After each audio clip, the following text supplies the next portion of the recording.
હમણાં બતાવી વાળી થોડીક હતી તે.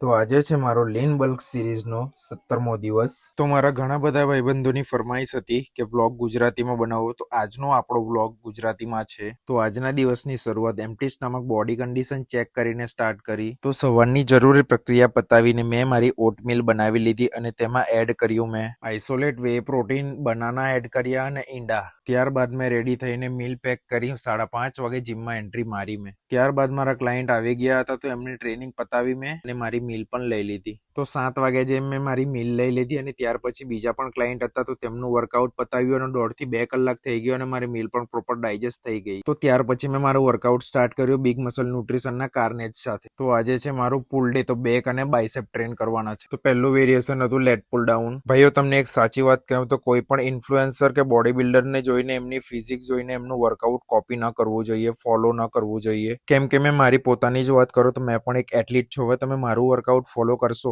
પણ તમને એમાં એટલા રિઝલ્ટ નહીં મળવાના, કેમ કે મારી વર્કઆઉટ સ્લીપ મારા વીક પાર્ટને ગ્રો કરવા માટે છે. તો તમને એમાંથી એટલા રિઝલ્ટ નહીં મળવાના. તો તમે પણ તમારી બોડીનું વીક પાર્ટ જોવ, વીક મસલ્સ જોવ અને તેના પર ગ્રો કરો. અને બાયસેપ્સના ખાલી 2 સેટ લીધા, એક પ્રીચર કલ અને હેમર કલ લઈ લીધા. અને ત્યારબાદ ફોરઆર્મ સ્ટ્રેન કરી 20 મિનિટ કાર્ડિયો કર્યું. ત્યારબાદ પ્રોટીન ક્રેટીન પીને હું ઘરે આવ્યો, મીલ રેડી કરી ફ્રેશ થઈ ગયો. ત્યાર પછી 2 મીલ રેડી કરી દીધી, અત્યારે ખાવા માટે અને ઇવનિંગ માટે પણ. અને અત્યારની મીલમાં હતું 150 ગ્રામ ચિકન, 200 ગ્રામ રાઈસ અને 200 ગ્રામ તરબૂચ. 3 hours later. મીલ ખાઈ લીધી અને થોડી દેર આરામ કર્યો અને એડિટિંગનું કામ હતું એ પતાવ્યું. અને મમ્મી એટલામાં કામ કર્યા કરતા હતા. તુવેરની દાળ હતી એ સાફ કર્યા કરતા હતા. ઘરની બહાર 4 વાગે નીકળ્યો, તાપ વધારે હતો અને ત્યાર પછી મેં થોડા પૈસા પણ બચાવી લીધા દાઢીમૂછ કરીને. અને ત્યારબાદ મારો જીમ જવાનો ટાઈમ પણ થઈ ગયો હતો. પપ્પા મને મૂકવા આવવાના હતા કેમ કે પપ્પાને બાઇક જોઈતી હતી તો મારા પર બાઇક ના હતી. તો આજના વ્લોગની એન્ડિંગ અહીંયા જ કરી દઈએ. તો કેવો લાગ્યો ભાઈઓ ગુજરાતીમાં વ્લોગ? સપોર્ટ કરશો મને?